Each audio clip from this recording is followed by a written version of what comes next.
Welcome to the Great Detectives of Old Time Radio.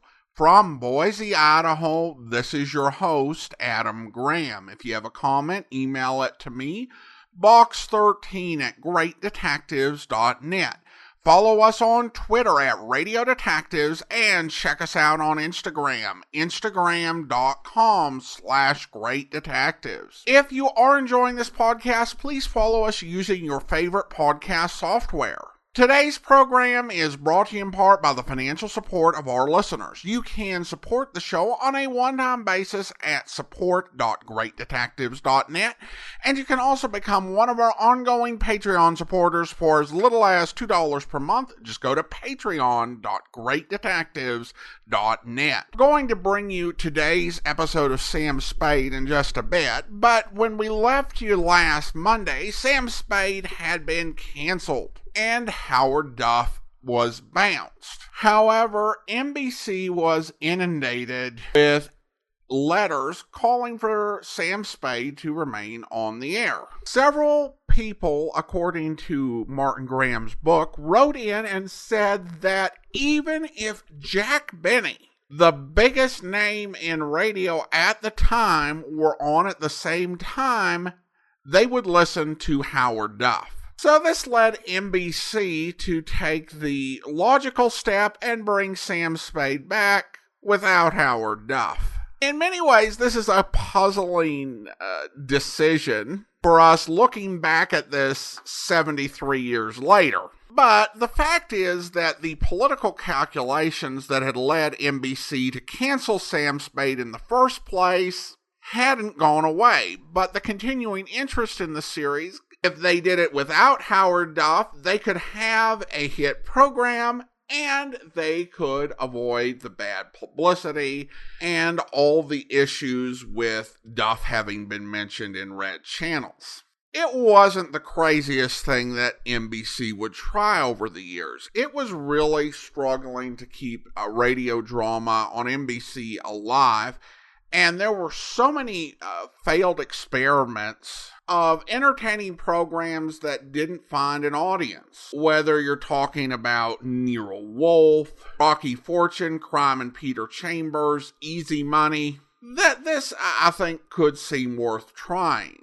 Duff, for his part, said that he was disappointed in Spear for going ahead with the series without him, but eventually let bygones be bygones.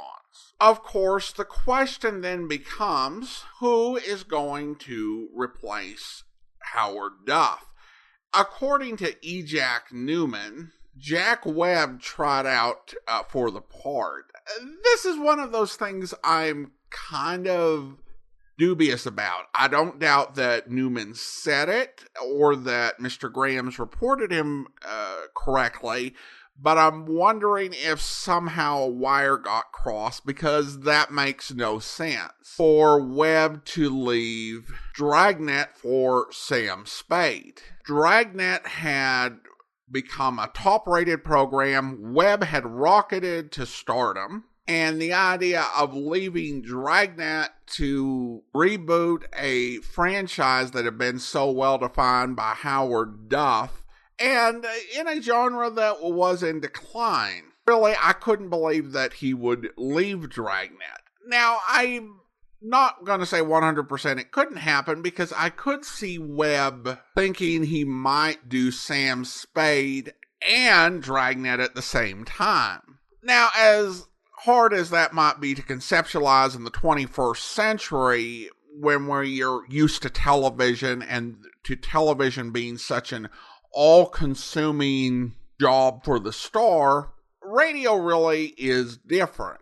You might do a rehearsal recording, but the amount of time you spent recording, it was only going to be a few hours, particularly since he wasn't going to be as involved in this as he would be in Dragnet. And Webb actually worked on 2 series simultaneously when he did the final 4 episodes of Pat Novak for Hire, in the same time that he was doing the first 4 episodes of Dragnet.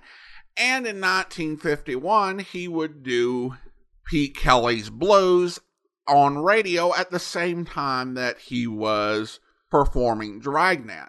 So it was autumn of 1950. Webb was a noted workaholic. He hadn't gotten into television, nor was he being given a ton of plum film roles to keep him busy. So I could conceive Webb entertaining the idea that he could lead 2 network programs at the same time for 5 or 6 months. But whether that got to the point of recording an audition, I'm not sure, particularly how the networks would view it. Writer John Dunne has said that Howard Duff was so established in that role that even Humphrey Bogart couldn't have taken over the role over radio and successfully followed him. I don't know about that, but NBC did not get Humphrey Bogart. Instead, they cast Stephen Dunne as Sam Spade. And we'll talk a bit more about Mr. Dunne after today's episode, but this has been a lengthy intro. So, from November 17th, 1950, here now is Caper Over My Dead Body.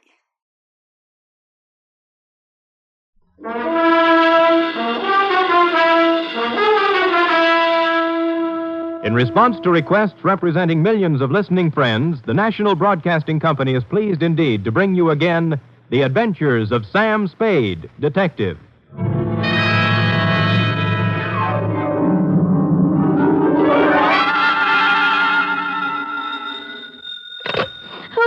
Me, sweet. What number have I got? The Sam Spade Detective Agency, but... Oh, well, me, sweetheart. Something's happened. Call me later, Dwight. The white shed. Look. I didn't know you were in town. You didn't write to me or... Effie. Yes? This is me in the flesh, Sammy the Spade. Oh, now what? Goodbye. Effie, I'm in a payphone. My nickel is running out. Oh, Dwight, how can you be so cruel and play jokes at a time like this? Wait, listen. Fella, you listening? Yes. I am not dead.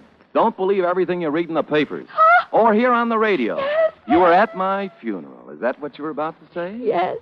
And it was lovely. Don't believe that either. Stay right where you are, sweetheart, because I'll be there, alive and handsomer than ever, with an account of a caper which proves you can kill some of the people part of the time. My exaggerated report on the death of Sam Spade.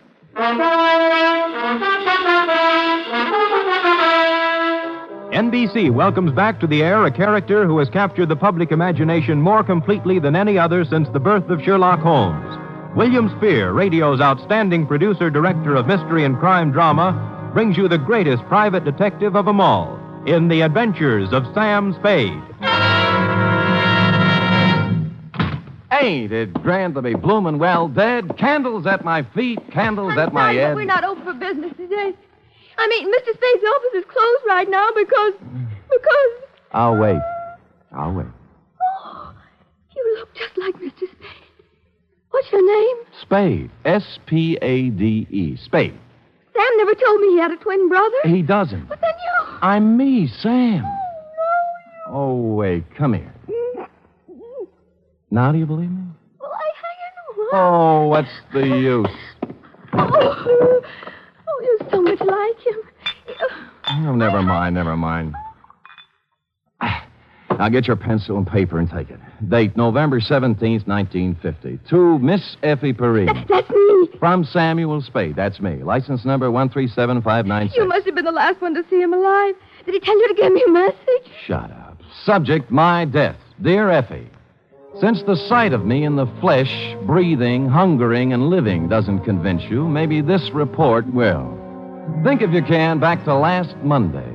Now, if you recall, it was about 11 o'clock when, on the flimsy pretense that we needed stamps for the office, you drew $2 from petty cash and stepped out to buy a pair of step-ins. And that's when my client materialized.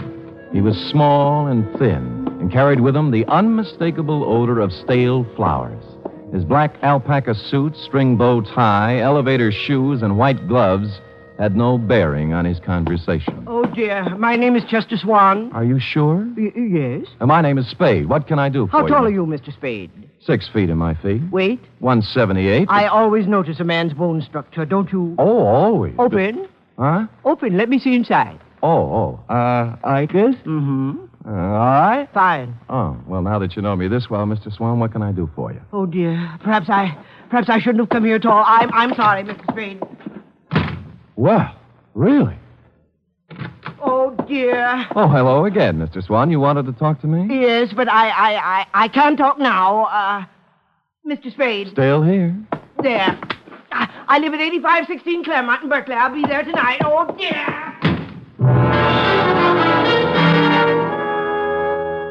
This time, as he made his exit, he left $50 on the edge of my desk. And so, stupid me, I was at 8516 Claremont at the close of the day.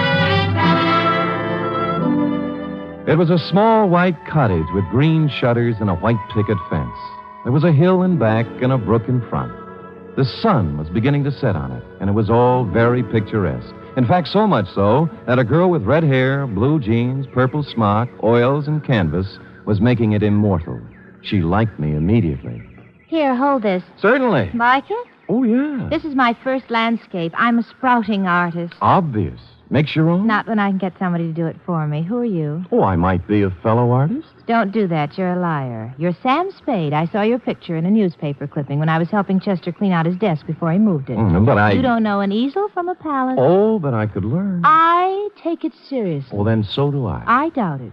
You've never tried to get away, to stand off, to throw off the shackles, have you? No. I'll have to admit that the urgency of living, the pressure of merely existing, has had to... Catfish, Sam. By the way, I'm Amy Goodrich. Catfish? The world is full of unhappy people who never try to get away from it all. Well, honest... Stop it. But I wanted to, really. Honestly, Sam, get away from everything. Leave, dissolve. I've dreamed of it. Never return. Cross my heart. Mm-hmm. What are you doing here? To see Mr. Swan. He isn't home yet. His house is a wonderful subject. Look, Sam, colorful, moderate, pleasant. Mm-hmm. That is until the sun stops shining. But picture it at night in the fog. Crushed with barrenness, full of death, brooding, ominous. I'm trying to capture that, too. It's what we've got to get away from, isn't it? Absolutely. You and I... Sam, as you start up the hill on Claremont, there's a green apartment house on the right. I'm in 420. Well, maybe we'll find a way out together. Maybe. I waved her a fond farewell and sat on the steps of my client's house until he showed up at 6:15. He took me inside, where the only furniture was an army cot and a portable barbecue. I'm so glad you kept our appointment, Mrs. Spade. I'm so frightened. I've been upset all week long. I didn't know what to do. I just didn't. And what have you been so upset about, Mr. Swan? Well, lately, Mr. Spade, infrequently, for the last week, I've noticed a man. I think he's following me. Mm-hmm. At first, I'd see him in a car following my bus when I went downtown. Then he'd be waiting around at the bus stop in the evening when I came back. Oh. I've sold my house, and I'm ready to move. It's unnerved me so much, but... Did he follow you home tonight? No, but Well, would anyone be following you, Mr. Swan? Well, I don't know, Mr. Spade. I don't know. I really don't. All right, I'll try another tack. What does this man look like? He always wears dark clothes and a hat. I'd say he was about your height. 6 feet. I remember. Maybe heavier. Same bone structure, though. Yeah, you haven't been to the police. Oh, dear, no. A man in my business can't afford off-color publicity. No? What kind of business is that? The Bonton Mortuary. Oh. 25 years. Same location. Oh, and I've worked hard. So very hard. And if there's something behind all this, something that has stopped me from being made the executive secretary of the Undertakers Breakfast Club when they hold their annual election next month, I don't know what I'll do, Mr. Spade. I just don't really know what I'll do. I just don't. Oh, go ahead, Mr. Swan. You'll feel better. Just let it all out. Just really do.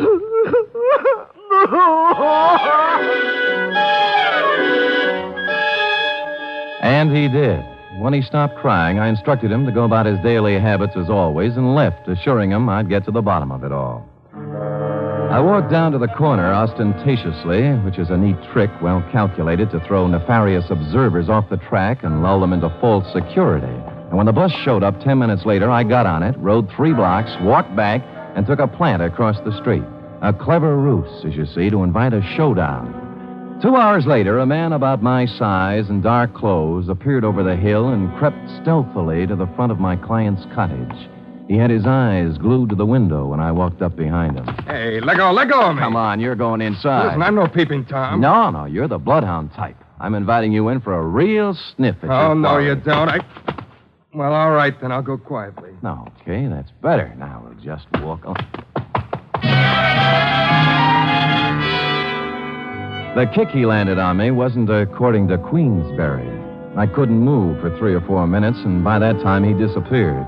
When I recovered my faculties, I reported the incident to my client, who cried himself to sleep.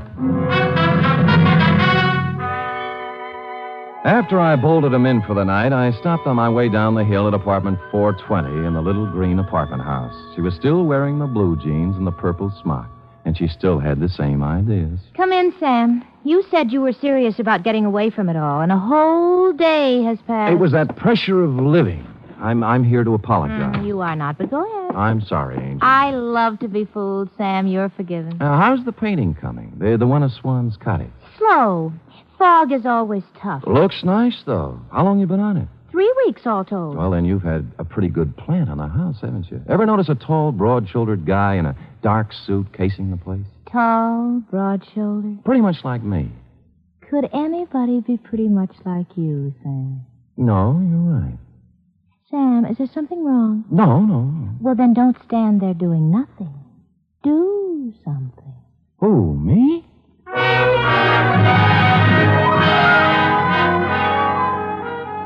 Amy fixed me a small dinner which had a strong turpentine taste to it, and then we mixed oils and painted and made fudge. Next afternoon at the Hall of Records, I did a little spade work on Chester Swan. His application and permit to practice undertaking in the city of San Francisco were dated 1938. Details: unmarried, 52 years of age, graduated from mortician school in Ohio, listed one living relative, nephew, Theodore J. Swan, Toledo, Ohio. I was gathering the above information when I smelled whiskey over my shoulder, which is always good luck. It was Al Torrington, who was also in the private investigation racket in this city, and he was leaning, peering from my face to the card that I held in my hand. Did he get over to you, too, Sam? Who got over to me, Al? Him? That thinny with the tears. What's his name? My eyes ain't so good. Swan, Al. Chester Swan. Mortician. Yeah, that's him, Sam. The same one exactly. Came to my office 2 weeks complaining about somebody following him. And he did nothing about it. Said I was too fat. Oh, well, you are, Al. Are you sure? Sure, I'm sure. And some other of the boys said he was around there, too. Wanted a private eye, but he wanted a man who looked just right. How right? Obviously as right as you are, Sam, because it looks like he picked you. Yeah.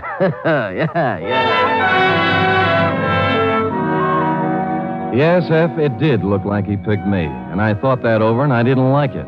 And I called my client at home to tell him he was fired, but he didn't give me a chance. Oh, dear, I'm so glad you called, Mr. Spade. I really am. I called for a reason, Mr. Swan. I'm resigning this case. Oh, dear, Mr. Spade, you can't do that. You really can't. I don't think you've been quite honest with me, Mr. Swan. Oh, dear. Tears will get you nowhere.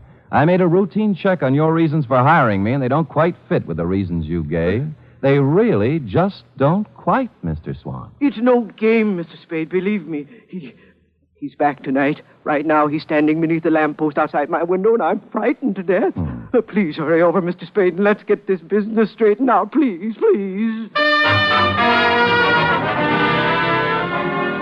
And stupid me, I went over. And I found that little white cottage on the hill looking grim and gaunt in the heavy fog. Amy's words about it being crushed with barrenness, full of brooding and death, came back to me. And Mr. Swan's frightened words about a mysterious man in dark clothes waiting beneath the streetlight also came back to me, particularly when I noted there was no streetlight near the house. However, there was a light somewhere in the rear of the house, and the front door was ajar. Oh, Mr. Swan! Mr. Swan, are you here? Oh, Mr. Swan, it's me, Sam Spade. Are you here? Mr. Spade? Is that you? Are you out there? Where are you? Things happened fast. I turned around to find the front door filled with a man in a dark suit. He had something in his hand. It looked like a roll of cotton candy, but it felt different. It only staggered me against the wall, but it made me forget where my arms were. Easy, Spade. Easy does it, boy. Easy. He let me down to the floor gently. I could still see the lights somewhere in the back of the house, and I could hear him talking way off. Take off his coat. Quick. Give me the needle. Hurry. I can't watch. I'm going upstairs. The needle went somewhere in my left arm, but not before somebody pulled my coat off, and for no reason I could think of at the moment, also tried to pull my finger off. Well, I couldn't dwell on it. By that time, the stuff in my arm was going other places, and I was going with it, even though there was action all around me. This ought to do it. No, stay away from me. Get out of here. Vaguely, somewhere, somebody was shooting Roman candles or having blowouts or playing bebop. I just didn't care at all. I just didn't.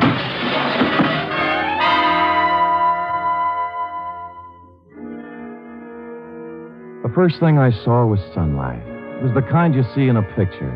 It was a picture of a little white cottage with green shutters. You guessed it. I was in Amy's apartment, where we made fudge together. I got to my feet somehow. Right here. I've had it here for 2 days. We'll have to figure out the best thing to do with him, though. I knew the best thing to do with me. There was a fire escape in a window. I got out there and I weaved against the wall. He's gone. He's gone. What do you mean he's gone? He couldn't have gotten away with that load he was carrying. I don't know. He was unconscious when I left. Well, don't him. just stand there. We've got to do something. There might be trouble. Now, let's get going. I didn't wait to find out what they were going to do. I made my way down the fire escape and started walking for the street, and that's when I noticed my shoes didn't fit me anymore. They weren't mine. And neither was the gray flannel suit with the label marked Tidkeys. Neither was the blue shirt. While I was at it, the ring on my finger engraved Emerson High 1936 wasn't mine either. My new belt buckle had a big letter T on it, which is not my initial. It really isn't. And I didn't have any use for the eyeglasses in my coat pocket either.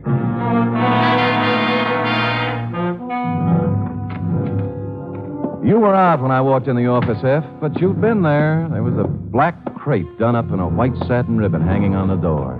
The desk blotter was drenched with salt tears. And a newspaper folded back to page 13, and I'll sue the Chronicle on this if it's the last thing I do, gave me a 2-inch spread. Item, November 15th, 1950. 15? What happened to the 13th and the 14th? Detective perishes in Berkeley fire. I read it through once. Then twice. It was my obituary.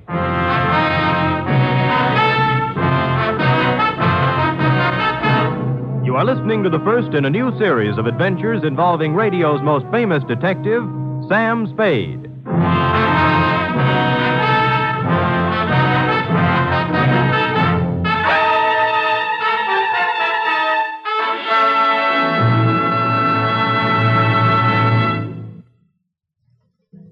Later tonight on most NBC stations, Duffy's Tavern comes your way with another merry half-hour session, starring Ed Gardner as Archie the manager.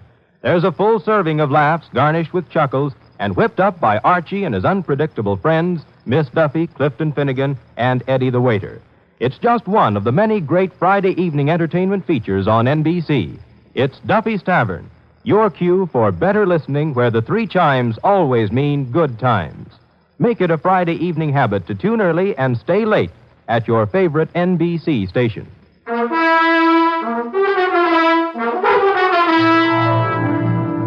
And now back to Caper Over My Dead Body, tonight's adventure with Sam Spade.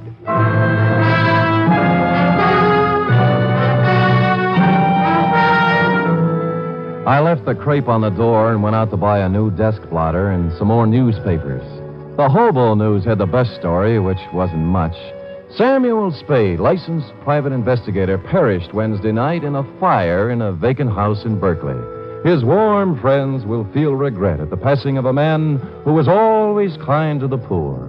None of us ever asked Sam Spade for a handout without receiving a kind word and bon mot as he turned us down. This was nice, but I wanted more. Figured I was fairly safe to wander about unrecognized. My ill-fitting attire required from my unknown benefactor would be disguise enough when combined with my 2-day beard. Engine Company 16, Berkeley Division, had handled the fire, and half a block away was a grog shop called the Shamrock. I waited for a fireman to come in. Bartender! What kind of a place are you running now? I've been here 5 minutes already. All right, shut up, Patty. You just arrived. Well, it seemed like 5 minutes. A wee bit more there, if you don't mind. That's enough for you, Patty. You're still on duty. I am not. I'm off now. The chief said I could be off. It ain't every day I receive such a shock to me system. You received your shock 3 days ago. And I'm still shaking, man. Oh, the sight of him was terrible, terrible. Burnt as black as the good saint's beard. All twisted and horrible in death. He was probably dead drunk and didn't know what happened to him. And were you there fighting the flames and finding them like me? Oh, it was terrible, terrible, terrible. Terrible. It wasn't that bad, and you've had your limit. And who says so? I say so. Oh, you do you? And who are you? Your brother-in-law. Well, now. Well, maybe I can spot you one, Pen. I never drink with strangers. What's your name? O'Doolin. Well, you heard the man. Go ahead, pour. Cheers. Yeah. Fireman, you had a terrible experience 3 days ago. Oh, that I did, Mr. O'Doolin. That I did indeed, that I did. I've heard it a dozen times. I'll be at the other It end was of 3 the nights ago, Mr. O'Doolin, and we get a call to the house on Claremont is afire. Well, sir, when we get there, it's about all gone. Can't understand why it went up in flames so fast. Wood. It was the funeral pyre of a man who lived in sin. Huh? A detective fellow. Sam Spade, he was identified as. Oui. Oh, one moment, Fireman. I've heard fine things about him. Some of those uppity police fellows from the Division of Homicide says he was a nice fellow. But some of the boys at the fire station and myself, well, we got our own ideas about that. Oh, what kind of ideas, Fatty, me boy? What kind of good can any man be accomplishing in an empty house late at night, I ask you, Mr. O'Doolin? Mm-hmm. Oh, he was done to a turn, he was, when I burst in the door with me axe. Save Sid and the trouble. Charred. Empty whiskey bottles scattered all about. Sin, O'Doolin, sin. He'd gone to sleep with a smoking cigarette that set the whole place off. Vice rampant.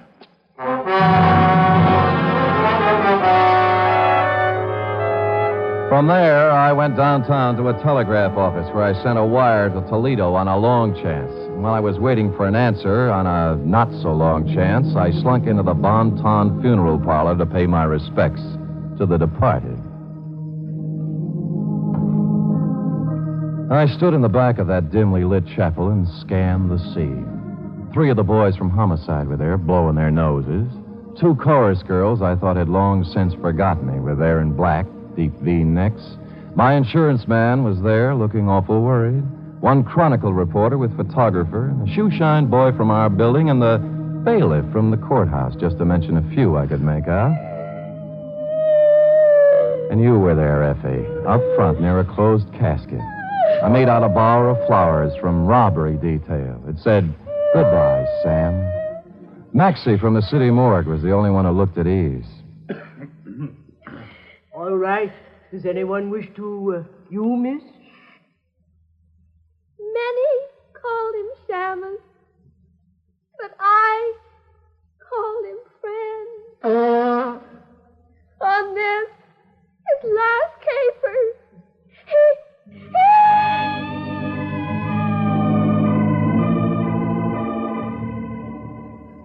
I was touched, Effie, and I would have stopped the whole thing then and there, but I had to find out who was in that casket. I reeled out the front door with tears in my eyes and slid around to the back door and into Chester Swan's private office. And there I made a phone call and got an answer to my telegram, which caused me to make another call to his bank. By that time, most of it was right in place. A search through his desk revealed nothing, and a safe standing in the corner the same. But then my answer walked right in the door. Oh, Sam, darling, I was so worried when I found you'd left, but I saw you at the funeral and I thought you'd be here. And the guy was with you? Was he worried, too? Oh, him. That was Dr. Jesslyn. Sam, you'd been out for 2 days, and I didn't...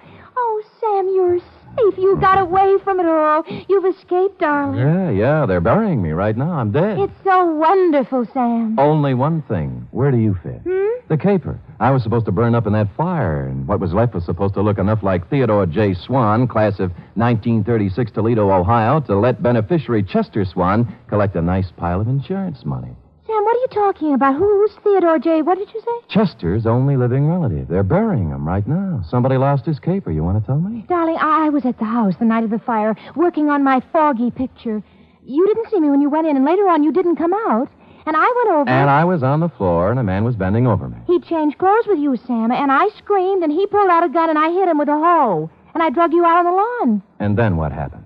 I put you in my car and took you home. I was going to phone the police, but I decided it was something you were working on, and I went back to the house, and it was burning, and you knew the man you'd hit on the head was in there. Believe me, Sam, I didn't know the house was going to burn down. I wouldn't kill anybody, Sam. I only wanted to... You only wanted to help me, and you did right, Angel. Oh, Sam. That's all right. I'm your witness. You didn't start the fire. You mean somebody really started it? Chester. He thought it was me lying on the floor in there. The bank tells me he's about to go busted. He figured this one out with his nephew to scare up some insurance, though. I'm about the same size. Hold me, Sam. Hold me. It's been horrible. This is the kind of thing I was trying to paint. Now I'm smack dab up against it, and I'm sick. I'm scared. Easy, easy. Sam, you're really dead. There's our way out, Sam. Just leave now. Let it go the way it is. They all think you're dead. Oh, dear. Huh? But we know different, don't we, Mr. Spade? He was holding a Navy Colt revolver in front of him with both hands. I couldn't make up my mind to rush him and count on his bad aim or stand still and be a perfect target while I tried to talk him out of it. Either way, he was a crazy man with a gun, and he was getting ready to use it. Sam, he's going to kill us. Mr. Quiet, Spade, Amy. because my nephew was stupid enough to wear your watch and your suit when he exchanged clothes with you, I'm going to lose the bon ton. And that puts you in quite a spot, doesn't it, Mr. Swan? Until a moment ago, yes, but now. Mr. Spade, the newspapers all say you're dead. The death certificate says the same thing. All of your friends are following your casket and my nephew's corpse to the cemetery at this very moment. Everybody expects you to be dead, Mr. Spade. Thanks to you, Mr. Swan. But now, nobody'd miss you if I killed you. I'd miss you, Sam. But I'd have to kill you, too. Oh.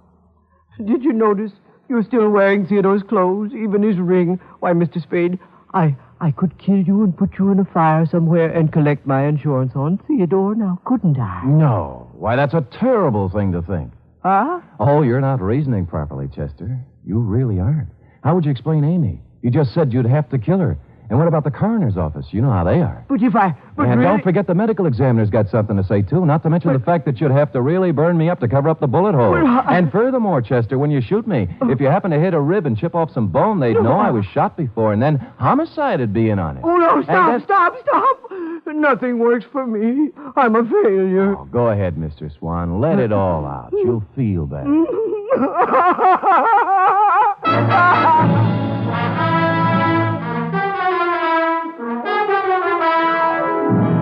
And he did. And he's still crying in his cell downtown. Period. End of report. Oh, Sam, you were so brave. You actually stood there and talked that crazy man out of murdering you. You were wonderful. True, Effie? Amy thinks so, too. She's going to do me in oils when they let her out of the pokey. Amy's in jail? What for, Sam? Oh, technical charge of an involuntary manslaughter. They'll spring her as soon as the coroner's inquest is completed. Dear Amy. Did she make good fudge, Sam? Fudge? Oh, that was the least of it. Oh? What do you mean? After the fudge. What then? Panucci. Oh, boy. Say, go type that up, sweetheart, while I see if there's any mention of my miraculous resuscitation on the radio page. Go. Scoot.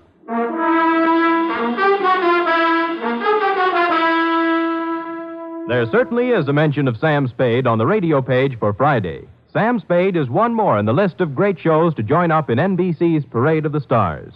Have you heard The Big Show? This Sunday, The Big Show comes your way once again on NBC. Listen to just a few of the star names who will be appearing this week. Bob Hope, Jimmy Durante, Perry Como, Jose Ferrer, Mindy Carson, Eddie Cantor, Meredith Wilson and his orchestra, and many, many more. And, of course, your MC once again will be the lady who invented the snappy retort, Tallulah Bankhead. Yes, it's The Big Show. It's big in music, big in drama, and big in comedy. Be sure to hear The Big Show Sunday.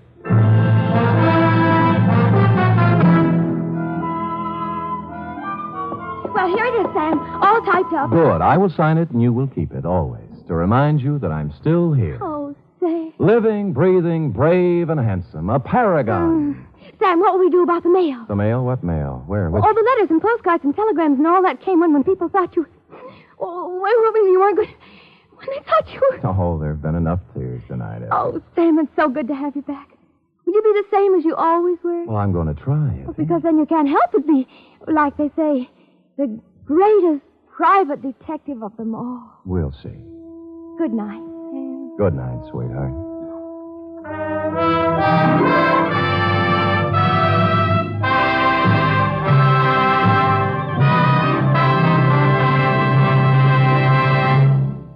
The Adventures of Sam Spade are produced, edited, and directed by William Spear. Sam Spade was played by Stephen Dunne. Lurene Tuttle is Effie. Script for tonight's adventure by E. Jack Newman. Musical scoring by Lud Gluskin, conducted by Frank Worth.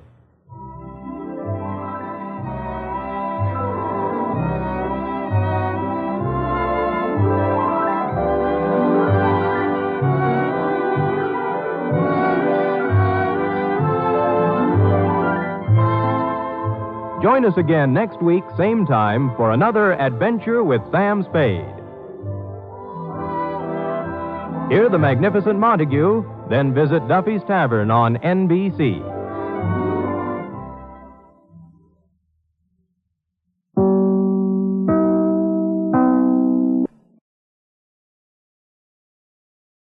Welcome back.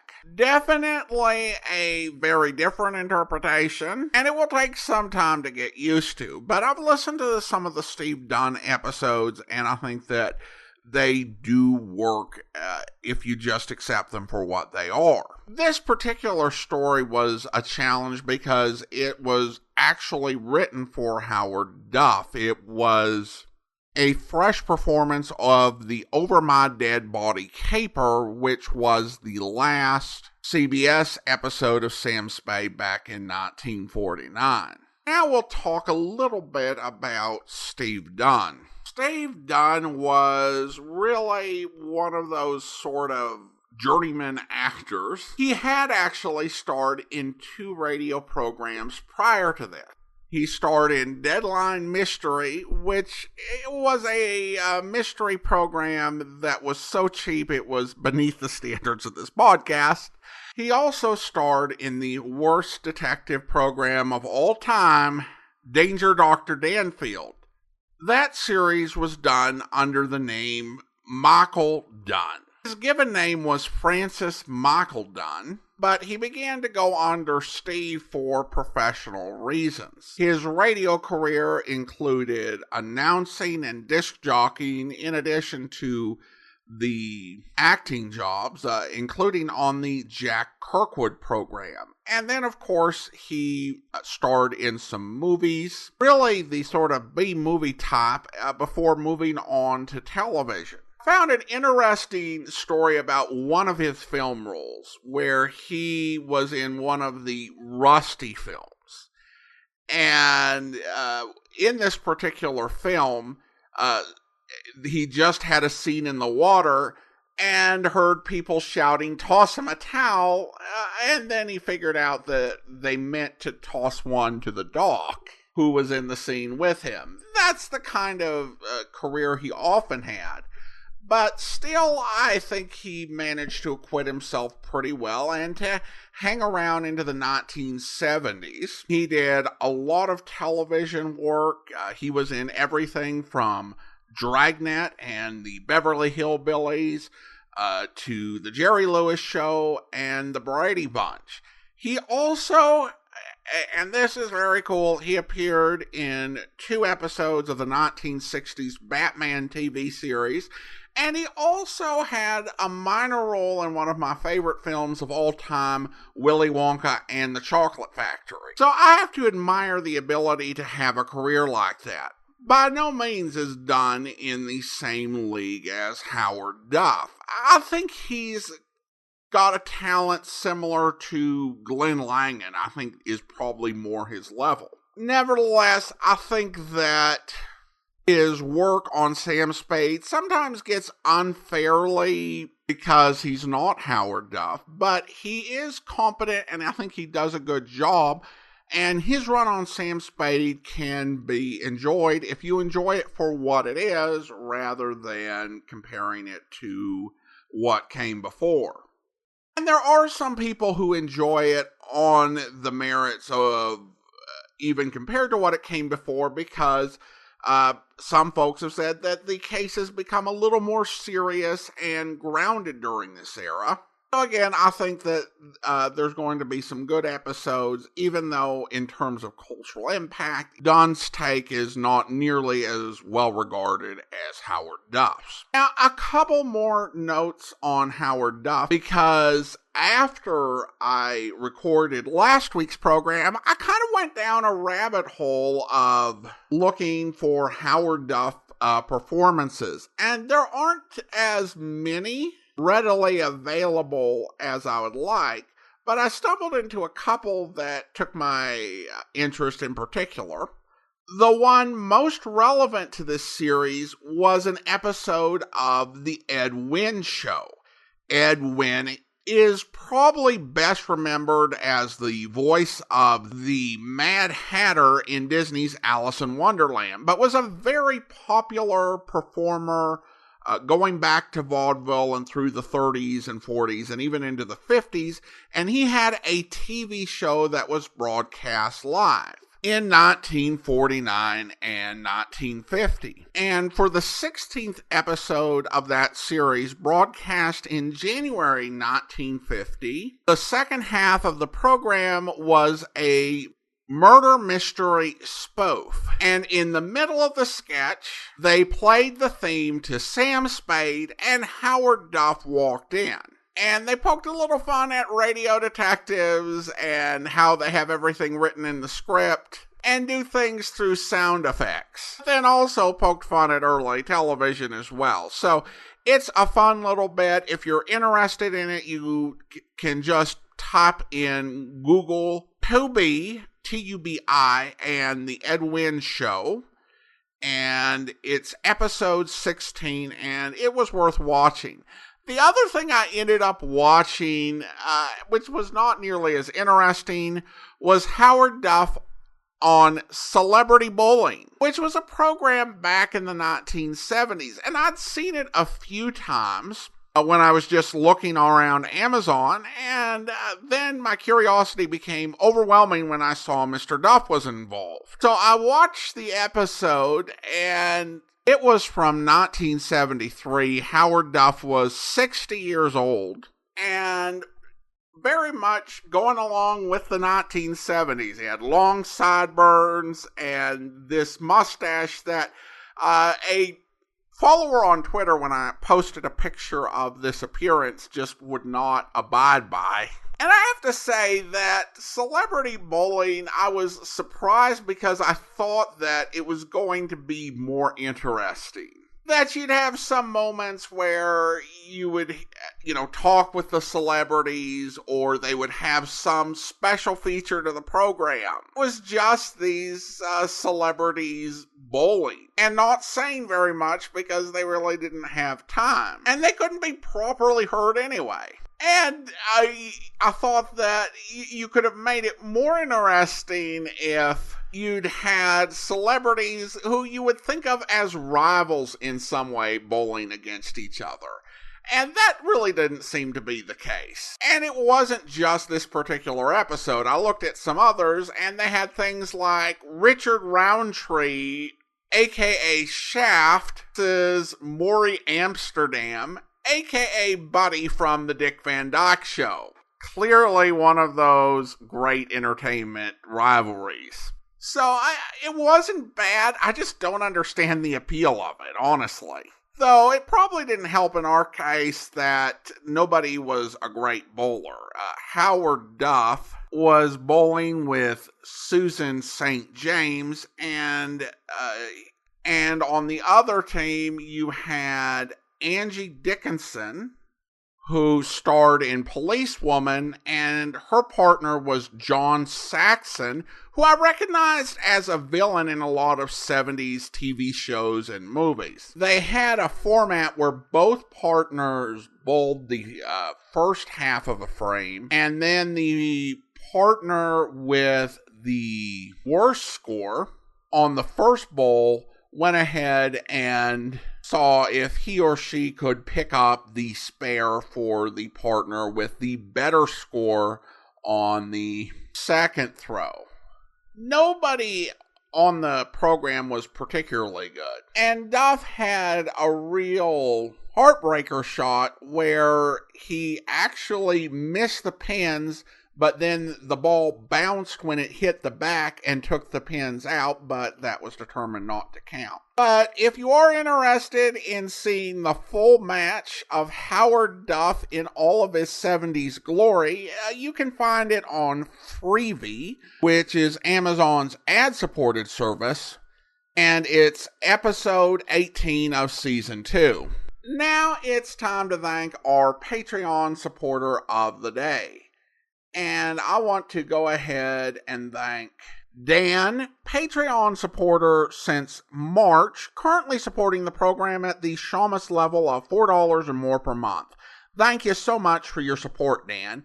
And that will actually do it for today. If you are enjoying this podcast, please follow us using your favorite podcast software, and you can rate and review the podcast wherever you download us from. We will be back next Monday with another episode of Sam Spade, but join us back here tomorrow for yours truly, Johnny Dollar, where... Well, but the life insurance, that was his own idea. Double indemnity, all that sort of stuff. Double indemnity? Oh, yeah. But guess who had to dig up the moolah for the last couple premiums?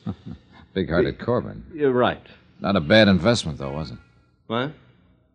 Hey, couple of wait thousand a in minute. premiums, and you stand to collect plenty. If we can find proof that he's dead, and if we can't recover I don't like the... that, Dollar. I don't either, Corbin. It doesn't smell good. Oh, you think me, his own agent, actually rigged something like that for one of my best friends? You think that... Listen, wise guy. Even if I did have any of a such idea, it'd be crazy. Anything actually as obvious as that. Well, sometimes the most obvious is the best cover-up. Oh, get out of here, Dollar. I hope you'll be with us then. In the meantime, do send your comments to box13@greatdetectives.net. Follow us on Twitter at Radio Detectives, and check us out on Instagram. Instagram.com/greatdetectives. From Boise, Idaho, this is your host, Adam Graham, signing off.